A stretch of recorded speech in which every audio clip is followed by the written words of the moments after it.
શાંતિ 20/7/2026 આજના મીઠા બાબાના મધુર મહાવાક્ય. મીઠા બાળકો, બેગરથી પ્રિન્સ બનવાનો આધાર પવિત્રતા છે. ગરીબથી સાવકાર, રંગથી રાજા રાવ. બાબા કહે છે બનવાનો આધાર પવિત્રતા છે. પવિત્ર બનવાથી જ પવિત્ર દુનિયાની રાજાઈ મળે છે. પ્રશ્ન છે, આ પાઠશાળાનો કયો પાઠ તમને મનુષ્યથી દેવતા બનાવી દે છે? ઉત્તર છે, તમે આ પાઠશાળામાં રોજ પાઠ ભણો છો કે અમે શરીર નથી, આત્મા છીએ. આત્માભિમાની બનવાથી જ તમે મનુષ્યથી દેવતા, નરથી નારાયણ બની જાઓ છો. આ સમયે બધા મનુષ્ય માત્ર પૂજારી અર્થાત પતિત દેહ અભિમાની છે. એટલે પતિત પાવન બાપને બોલાવતા રહે છે. ગીત છે, છોડ ભી દે આકાશ સિંહાસન, ઇસ ધરતી પર આજા રે. ઓમ શાંતિ. બાકો જાણે છે કે આ ઓમ શાંતિ કોણે કહ્યું? કયા બાળકો? આત્માઓ જાણે છે કે ઓમ શાંતિ કોની આત્માએ કહ્યું? પરમ પિતા પરમાત્માએ કહ્યું. બાળકો જાણે છે મનુષ્યની આત્માએ નથી કહ્યું. આ પરમ પિતા પરમાત્મા શિવે કહ્યું છે. તે બધાના બાપ ઊંચથી ઊંચ છે. અત્યારે ગીતમાં સાંભળ્યું, ભારત પર ખૂબ માયાનો પડછાયો પડેલો છે. ખૂબ પતિત બની ગયા છે. એટલે બોલાવે છે કે હે પતિત પાવન, ફરીથી આવો પાવન બનાવવા. આત્મા જ બોલાવે છે પોતાના બાપને, જેને ભગવાન કહે છે. કહે છે તે પતિત પાવન છે. એકની જ મહિમા થાય છે. તે છે બધી આત્માઓના બેહદના બાપ. અહીંયા બધા પતિત બની ગયા છે. ત્યારે બોલાવે છે હે પરમ પિતા પરમાત્મા. તે જ્ઞાનના સાગર પણ છે, પતિત પાવન પણ છે, તે પિતા પણ છે, તો શિક્ષક પણ છે. કારણ કે જ્ઞાન સાગર પણ છે, વર્લ્ડ ઓથોરિટી પણ છે. બધા વેદો, શાસ્ત્રો, ગ્રંથોને જાણવા વાળા પણ છે. એને કહે છે નોલેજફુલ. તો આ સમયે બધા પારલૌકિક બાપને બોલાવે છે, કારણ કે બધા દુખી છે. કહે છે ગોડ ફાધર. એમનું નામ પણ જોઈએ ને. એમનું નામ ગવાયેલું છે શિવ બાબા. તે ઊંચથી ઊંચ જ્ઞાનના સાગર, સુખના સાગર, શાંતિના સાગર છે. આ મનુષ્યની આત્મા પોતાના બાપની મહિમા કરે છે. ઊંચથી ઊંચ આત્મા કોની છે? પરમ પિતા પરમાત્માની. તે છે પરમ. પતિત મનુષ્ય એમને યાદ કરે છે. સતયુગમાં જ્યારે પાવન ભારત હતું, દેવી દેવતાઓનું રાજ્ય હતું, તો કોઈ પતિત નહીં હતા. આ છે તમો પ્રધાન દુનિયા. અર્થાત દુનિયામાં જે મનુષ્ય રહે છે બધા પાપ આત્માઓ છે. આજ ભારત પાવન હતું, આજ ભારત પતિત થઈ ગયું છે. અહીંયા કલિયુગમાં બધા પતિત છે. તમે જાણો છો જ્ઞાનના સાગર, પતિત પાવન, પરમ પિતા પરમાત્મા પરમધામથી આવીને અમને બ્રહ્મા દ્વારા ભણાવે છે. જરૂર એમને શરીર જોઈએ ને. આ વાતો કોઈ શાસ્ત્રોમાં નથી. એમ જ્ઞાનના સાગર જે ઓથોરિટી છે તે બધું જાણે છે. ભારતમાં ચિત્ર પણ બતાવે છે. વિષ્ણુની નાભીથી બ્રહ્મા નીકળ્યા. એમના હાથમાં શાસ્ત્ર આપે છે. અત્યારે વિષ્ણુ કોઈ બધા શાસ્ત્રોનો સાર નથી સંભળાવતા. પરમ પિતા પરમાત્મા જ્ઞાનના સાગર બ્રહ્મા દ્વારા બધા શાસ્ત્રોનો સાર સમજાવે છે. બ્રહ્મા વિષ્ણુ શંકરના પણ તે રચયિતા છે. બ્રહ્માને કે વિષ્ણુને જ્ઞાનના સાગર નહીં કહેશે. શંકરની તો વાત જ છોડી દો. અત્યારે જ્ઞાનના સાગર કોણ? નિરાકાર ઊંચથી ઊંચ પરમાત્મા જ પતિત પાવન છે. આ મહિમા છે એ પરમ પિતા પરમાત્માની. અહીંયા પણ આત્માની મહિમા થાય છે. આત્મા જ શરીર દ્વારા કહે છે, હું પ્રેસિડેન્ટ છું, હું રાષ્ટ્રપતિ છું, હું બેરિસ્ટર છું, હું ફલાણો મિનિસ્ટર છું. આત્મા જ પદ લે છે. શરીર દ્વારા આત્મા કહે છે, હું એક શરીર છોડીને બીજું લઉં છું. આ સમયે જ્યારે બાપ આવે છે, કહે છે, બાકો આત્મ અભિમાની બનો. હું તમારો બાપ આવેલો છું તમને આ પાઠ ભણાવવા. આ પાઠશાળા છે. મનુષ્યથી દેવતા, નરથી નારાયણ, નારીથી લક્ષ્મી બનવાની. બાપને બધી આત્માઓ બોલાવે છે કે હે પરમ પિતા પરમાત્મા, અત્યારે નિરાકારી દુનિયાથી સાકારી દુનિયામાં આવો, રૂપ બદલો. તમે નિરાકારી આત્માઓ તો જ્યારે શરીરમાં આવો છો તો ગર્ભમાં આવો છો, પુનર્જન્મ લો છો. બાપ સમજાવે છે, તમે 84 જન્મ ગર્ભથી લીધા છે. એક શરીર છોડી પછી ગર્ભમાં જાઓ છો, એવા 84 જન્મ લો છો. હું તો ગર્ભમાં નથી આવતો. ભારતવાસી અસલમાં દેવી દેવતા ધર્મના હતા. પછી સીડી નીચે ઉતરતા આવ્યા. ક્ષત્રિય વર્ણમાં, પછી વૈશ્ય, શુદ્ર વર્ણમાં કલાઓ ઓછી થતી જાય છે. ભારત 16 કળા સંપૂર્ણ હતું, પછી 14 કળા બન્યું. ભારતવાસી પોતાના જન્મોને નથી જાણતા. 84 જન્મ ભારતવાસી જ લે છે. બીજા કોઈ ધર્મવાળા 84 જન્મ નથી લેતા. તમે સ્વદર્શન ચક્રધારી બન્યા છો. આ જ્ઞાનની વાત છે. સ્વદર્શન ચક્રધારી બનવાથી તમે ચક્રવર્તી રાજા બનો છો સ્વર્ગના. તમે સારી રીતે જાણો છો, અમે અહીંયા આવ્યા છીએ પતિતથી પાવન બનવા. આ છે જ પતિત દુનિયા. પતિત દુનિયા સર્વના સદગતિ દાતા તો પતિત પાવન સર્વના સદગતિ દાતા તો એક જ બાપ છે. બધા એમને જ બોલાવે છે, બાપને યાદ કરે છે, શ્રી કૃષ્ણને નહીં. શ્રી કૃષ્ણએ ગીતા નથી સંભળાવી. ગીતા છે સર્વશાસ્ત્રમય શિરોમણી. ભારતની ગીતા કયા ધર્મનું શાસ્ત્ર છે? આદિ સનાતન દેવી દેવતા ધર્મનું. કોણે ગાય છે? રાજયોગ કોણે શીખવ્યો?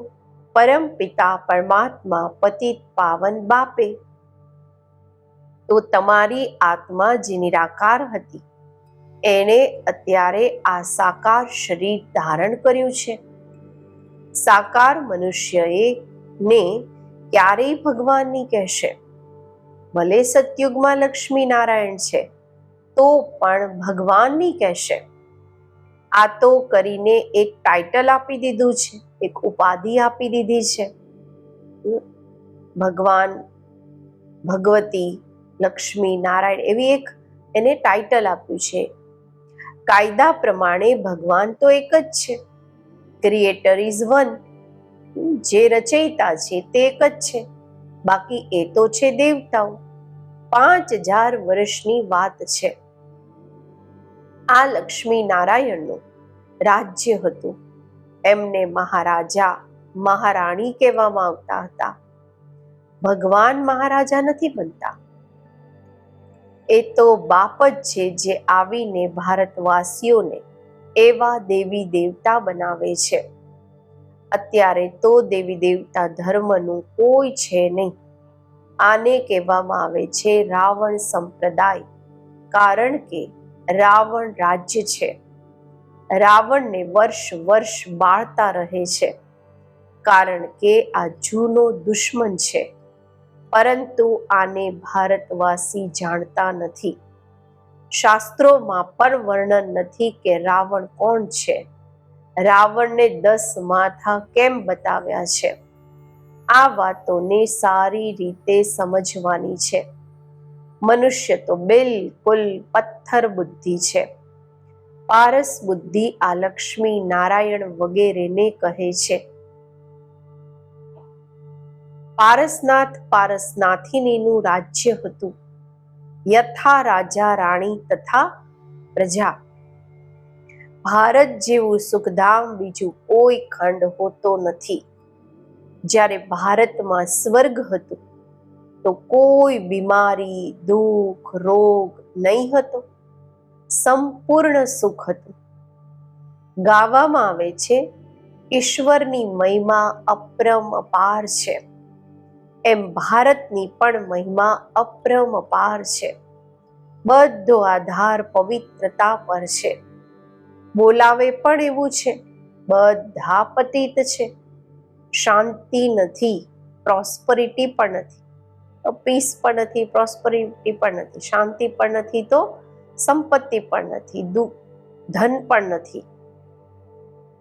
અત્યારે તમે સમજ્યું છે કે અમે ભારતવાસી સૂર્યવંશી દેવી દેવતા હતા, પછી ધીરે ધીરે પતિત બન્યા છીએ. આને કહેવામાં આવે છે મૃત્યુલોક. આને આગ લાગવાની છે. આ છે શિવ જ્ઞાન યજ્ઞ. રુદ્ર જ્ઞાન યજ્ઞ પણ કહે છે. મનુષ્ય નામ તો ખૂબ રાખી દે છે. જ્યાં પણ શિવની મૂર્તિ જુએ છે તો અનેક ભિન્ન ભિન્ન નામ રાખી દે છે. એક ના જ અનેક નામથી મંદિર બનાવે છે. તો બાપ બેસી સમજાવે છે જ્ઞાન, ભક્તિ અને વૈરાગ. અત્યારે ભક્તિ પૂરી થાય છે. તમને ભક્તિથી વૈરાગ આવે છે, અર્થાત આ જૂની દુનિયાથી વૈરાગ છે. આ જૂની દુનિયા વિનાશ થવાની છે.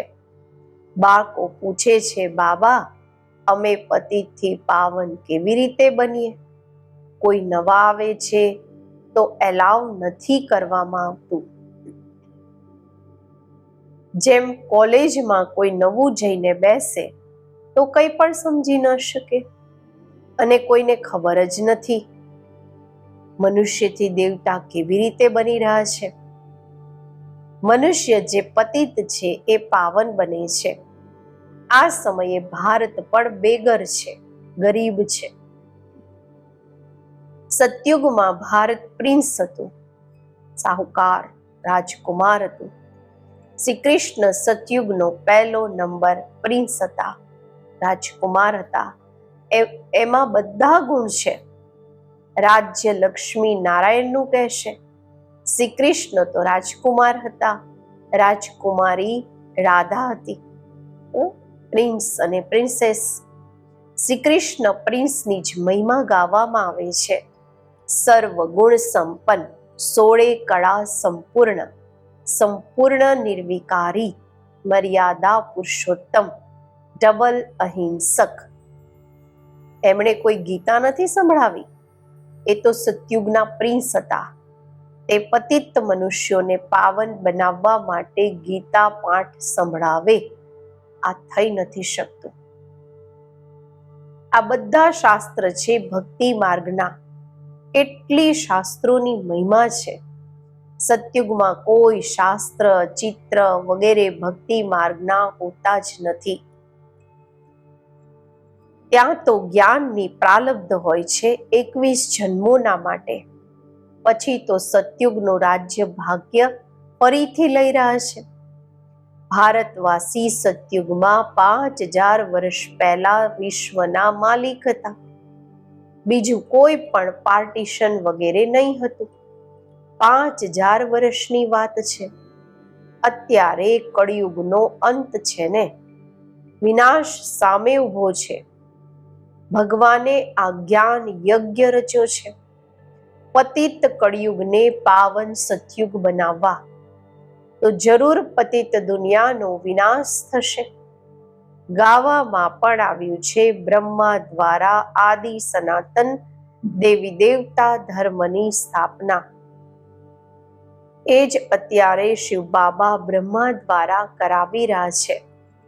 તમે અત્યારે મનુષ્યથી દેવતા બની રહ્યા છો. ગાય પણ છે પરમપિતા પરમાત્મા બ્રહ્મા દ્વારા સ્થાપના કરાવે છે. તે તો થયા પ્રજાપિતા, એમની બધી સંતાન છે. બરોબર બ્રહ્મા દ્વારા જ સ્વર્ગની સ્થાપના થઈ હતી. આજથી 5000 વર્ષ પહેલા પણ હું સંગમ પર આવ્યો હતો તમને આ રાજયોગ શીખવવા. શ્રી કૃષ્ણ નહીં, હું આવ્યો હતો. શ્રી કૃષ્ણ પતિત દુનિયામાં આવી નથી શકતા, બાપ જ આવે છે. એ જ સર્વના સદગતિ દાતા છે. મનુષ્યને સદગતિ આપી નથી શકતા. યાદ પણ બધા એકને જ કરે છે. પરમપિતા પરમાત્મા ક્યાં રહે છે? તમે બાકો જાણો છો, પરમધામમાં રહે છે. તે છે બ્રહ્મ મહતત્વ. ત્યાં આત્માઓ પવિત્ર જેમ કે મહાત્માઓ છે. અહીંયા પણ મહાન આત્મા પતિત આત્મા કહે છે ને. વાસ્તવમાં અહીંયા મહાન આત્મા એક પણ નથી.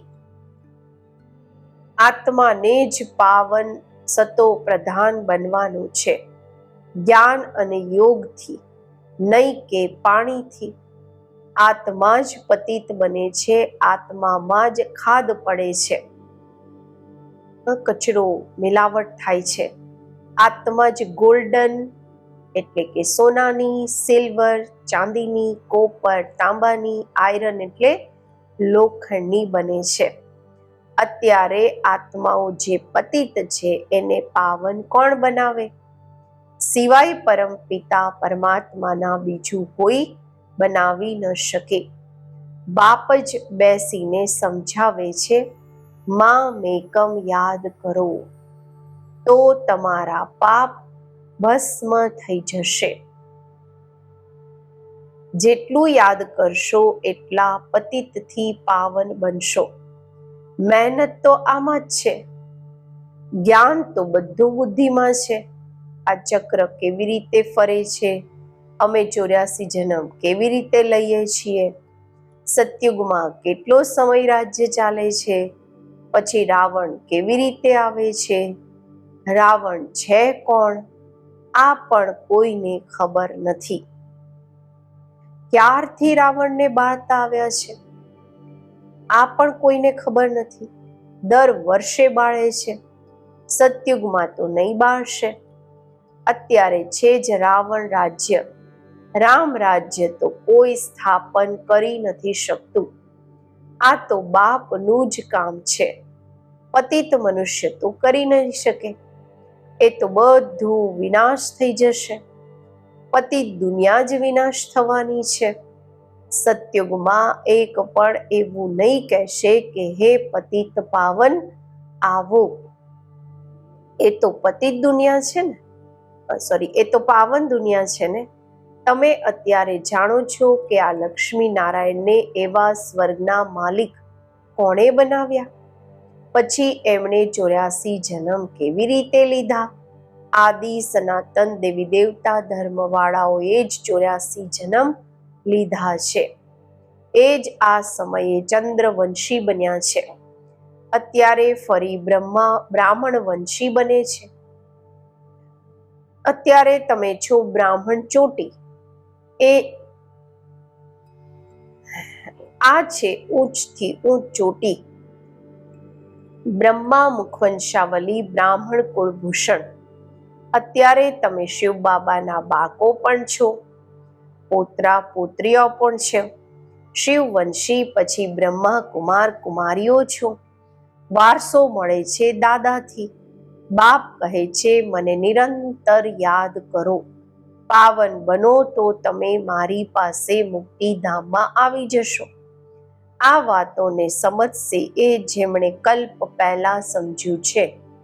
એ તો હજારો છે. કોઈ પૂછે છે કેટલા બીકે છે? બોલો હજારોની અંદાજમાં છે. આ દેવી ઝાડની વૃદ્ધિ થતી જાય છે. હવે ફરીથી સેપલિંગ એટલે કે કલમ લાગી રહી છે. આદિ સનાતન દેવી દેવતા ધર્મની. કારણ કે દેવતા ધર્મ તો છે નહીં. બધા પોતાને હિન્દુ કહેવડાવતા રહે છે. બીજા ધર્મોમાં કન્વર્ટ થઈ ગયા છે, પરિવર્તિત થઈ ગયા છે. પછી બધા નીકળી આવશે, આવીને બાપથી વારસો લેશે. તમે આવ્યા છો બેહદના બાપથી બેહદના સુખનો વારસો મેળવવા, અર્થાત મનુષ્યથી દેવતા બનવા. અચ્છા, મીઠા મીઠા સિકેલધા બાકો પ્રત્યે માત પિતા બાપ દાદાના યાદ પ્યાર અને ગુડ મોર્નિંગ. રૂહાની બાપના રૂહાની બાકોને નમસ્તે. આપણે રૂહાની બાકોના રૂહાની બાપને નમસ્તે. ધારણા માટે મુખ્ય સાર.